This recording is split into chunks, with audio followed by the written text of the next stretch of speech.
Go, captain, from me greet the Danish king. Tell him that by his license Fortinbras craves the conveyance of a promised march over his kingdom. You know the rendezvous. If that his majesty would aught with us, we shall express our duty in his eye, and let him know so. I will do it, my lord. Go softly on.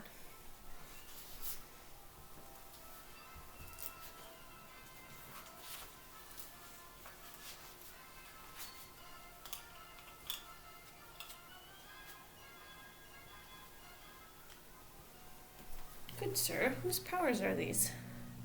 They are of Norway, sir. How purposed, sir, I pray you? Against some part of Poland. Who commands them, sir? The nephew to old Norway, Fortinbras. Goes it against the main of Poland, sir, or for some frontier? Truly to speak, and with no addition, we go to gain a little patch of ground that hath in it no profit but the name. To pay 5 ducats, 5, I would not farm it, nor will it yield to Norway or the Pole a ranker rate should it be sold in fee. Why then the Polack never will defend it. Yes, it is already garrisoned. 2,000 souls and 20,000 ducats will not debate the question of this straw? This is the imposthume of much wealth and peace, that inward breaks and shows no cause without why the man dies. I humbly thank you, sir. God be with you, sir. Whither please you go, my lord? I'll be with you straight. Go on a little before. How all occasions do inform against me and spur my dull revenge. What is a man if his chief good and market of his time be but to sleep and feed, a beast no more? Sure, he that made us with such large discourse, looking before and after, gave us not that capability and godlike reason to fuss in us unused. Now, whether it be a bestial oblivion, or some craven scruple of thinking too precisely on the event, a thought which quartered hath but 1 part wisdom, and ever 3 parts coward, I do not know why yet I live to say this thing's to do, sith I have cause, and will, and strength, and means to do it. Examples gross as earth exhort me. Witness this army of such mass and charge, led by a delicate and tender prince, whose spirit with divine ambition puffed makes mouths at the invisible event, exposing what is mortal and unsure to all that fortune, death and danger dare even for an eggshell. Rightly to be great is not to stir without great argument, but greatly to find quarrel in a straw when honor's at the stake.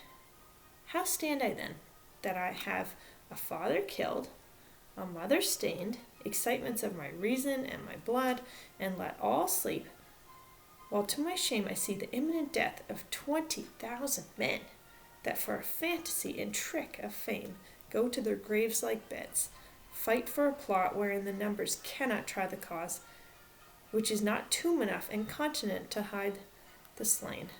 Oh, from this time forth, my thoughts be bloody, or be nothing worth.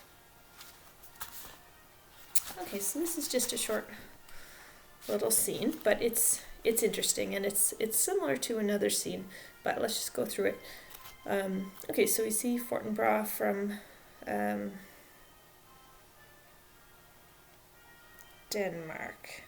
No, is it Denmark? Norway, sorry. Fortinbras from Norway, and he is marching, and he wants permission to cut through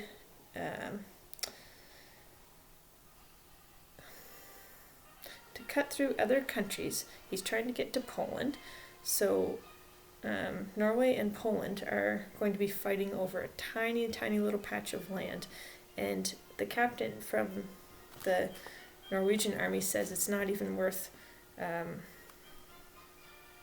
it's not worth 5 ducats, so it's hardly worth anything, and yet both the Polish and the Norwegians have thousands of men ready to fight over this land. All for what?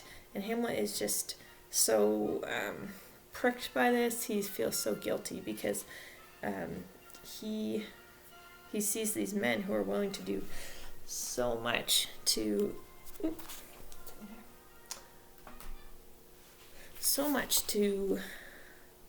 win so little, and yet his father was murdered, his mother has been shamed, and he's not willing to do anything. Why won't he act? And it just comes back to this old question of, why hasn't Hamlet taken revenge? What is wrong with him? Is he afraid? Is he doubtful that that Claudius really killed his father? Is he a coward? Like, what is going on here?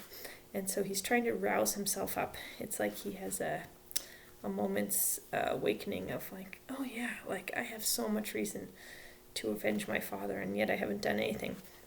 And so he vows to himself again, my thoughts are only going to be bloody, nothing else. And it's really similar to in the previous act where he sees the players, and one of the actors gives a speech and he's crying, and Hamlet thinks, how can this speech bring himself to tears?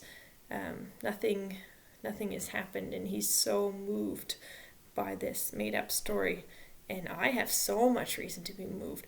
What would that actor do if he had the motivation that I have? He would fill the stage with tears. He would do so much, and yet here I am with a murdered father and a stolen crown and a shamed mother, and I've done nothing. So this scene's very similar to that.